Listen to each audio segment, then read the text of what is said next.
ណែលោកប្អូនតើលោកប្អូនបានដឹងទេនៅក្នុងព្រៃលើភ្នំនោះមានកំណត់ទ្រព្យសម្បត្តិច្រើនណាស់បើសិនជាមានអ្នកណារកឃើញកំណត់ទ្រព្យទាំងអស់នោះនឹងក្លាយជាអ្នកមានបំផុតនៅក្នុងភូមិស្វែងរកកំណត់អស់រយៈពេលជាច្រើនថ្ងៃនៅក្នុងព្រៃដ៏សែនជ្រៅនោះបងអាសានៅក្នុងរូងភ្នំមួយនេះហើយខ្ញុំចង់ចូលទៅខាងក្នុងហើយយកកំណត់ទាំងអស់ខ្លាំងណាស់គាត់ក៏ដើរចូលទៅក្នុងរូងភ្នំមួយនោះក៏មហិមាមួយបានលេចរូបរាងឡើងឈរនៅចំពីមុខគាត់ភ្នែករបស់វាបញ្ចេញពន្លឺដូចរងើកភ្លើងកំពុងតែឆាបឆេះអញ្ចឹងហើយវាបានកាន់ដំបងយ៉ាងធំមួយដែលពោពេញទៅដោយបន្លាស្រួចអ្នកមិនអាចយកទ្រព្យសម្បត្តិនេះបានដោយងាយៗនោះទេ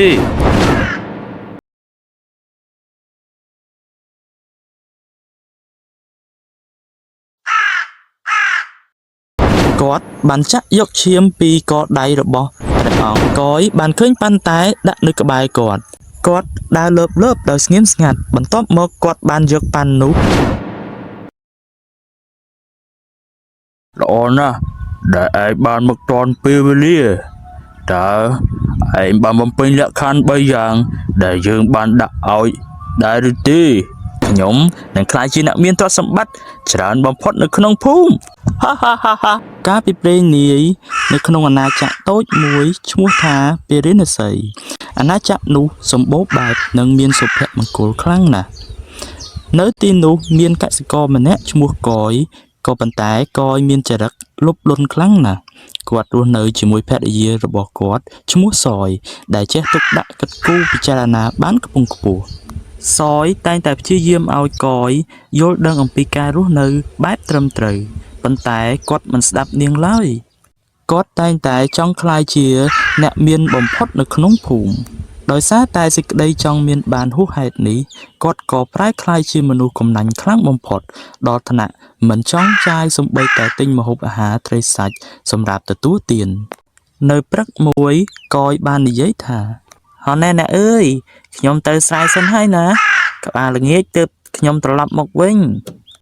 សយបានឆ្លើយតបថាហ៎ណែអើយកុំភ្លេចទិញបន្លែបង្ការមកផងណាព្រោះនៅផ្ទះអស់ហើយកយបាននិយាយថាណែអើយចាំបាច់ទិញបន្លែថែមទៀតធ្វើអ្វីយើងនៅមានសណ្ដែកនៅផ្ទះហើយតាចំអិនវាជំនួសបាយទៅមិនចាំបាច់ចាយប្រាក់ថែមទៀតផងសយបាននិយាយតបតថាតើមាននរណាម្នាក់ជៀសវាងរស់នៅដោយការមិនបរិភោគបាយទេណាអើយកយបាននិយាយថាថណែអ្នកបើអ្នកមិនគិតគូរឲ្យល្អិតល្អន់នោះទេតើយើងនឹងក្លាយជាអ្នកមានបានយ៉ាងដូចម្ដេចសយទប់ចិត្តនឹងបាននិយាយថាបើអ្នកបន្តរស់នៅបែបនេះយើងគួរតែរស់នៅរៀងខ្លួនទៅខ្ញុំមិនចង់រស់នៅបែបនេះទៀតទេកយមិនស្ដាប់ឡើយគាត់បានទាញសម្ភារៈដើរព្រៃរបស់គាត់ហើយនិយាយដូចមិនមានរឿងអីថាខ្ញុំចង់ក្លាយជាអ្នកមានបំផុតនៅក្នុងភូមិខ្ញុំទៅហើយអ្នកអើយអ្នកនៅផ្ទះបន្តព្រួយបារម្ភរបស់អ្នកទៀតទៅអញ្ចឹងនិយាយបែបនោះហើយកយក៏ចេញទៅស្រែបាត់ទៅ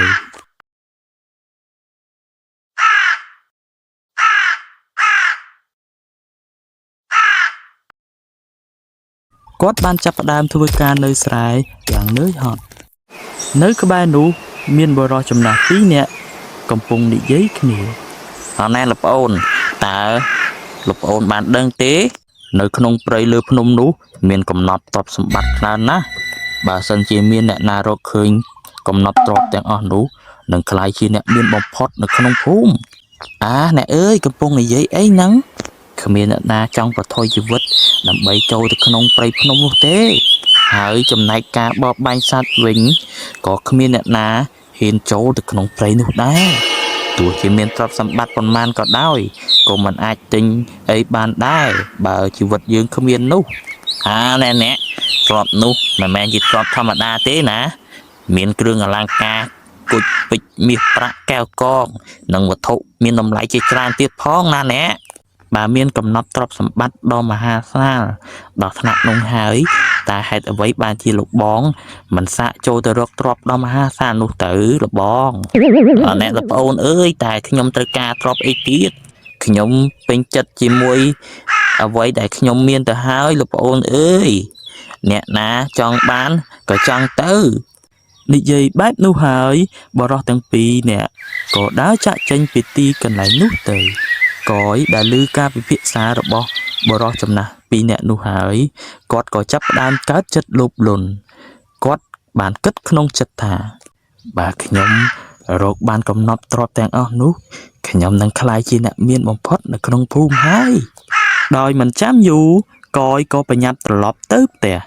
ហើយបានប្រាប់ប្រពន្ធរបស់គាត់ថា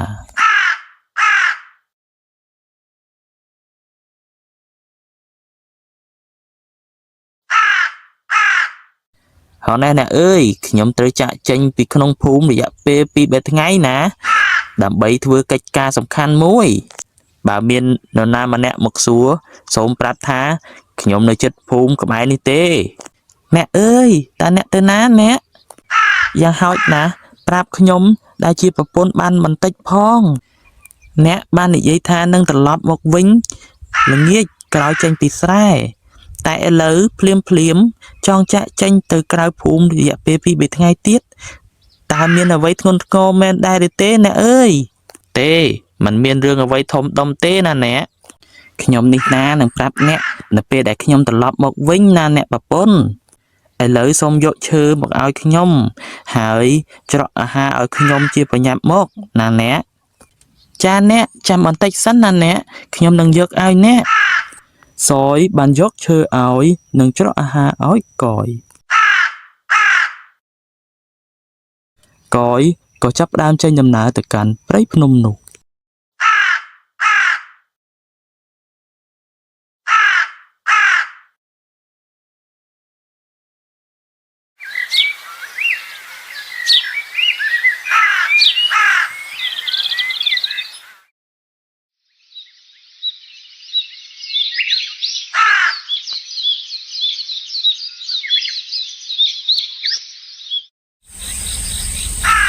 គាត់បានស្វែងរកកំណប់អស់រយៈពេលជាច្រើនថ្ងៃ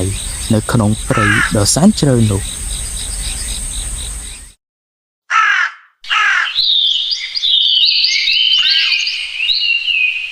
ឥឡូវតើខ្ញុំទៅធ្វើដូចម្ដេច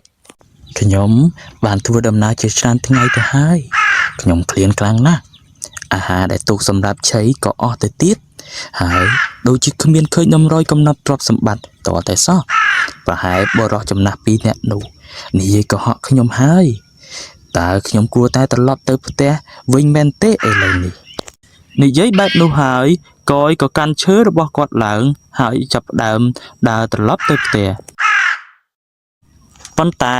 បន្ទាប់មកគាត់បានគិតថាខ្ញុំបានទៅគ្រប់ផ្លូវអស់ហើយនៅសល់តំបន់ចុងក្រោយនៃព្រៃនេះហើយគឺទិសខាងលិចនេះហើយបើខ្ញុំមិនទៅផ្លូវនោះទេខ្ញុំនឹងដេកស្ដាយក្រោយទៅពេលត្រឡប់ដល់ផ្ទះវិញនិយាយបែបនោះហើយកយក៏ចាប់ផ្ដើមដើរទៅទិសខាងលិចនៃព្រៃភ្នំនោះ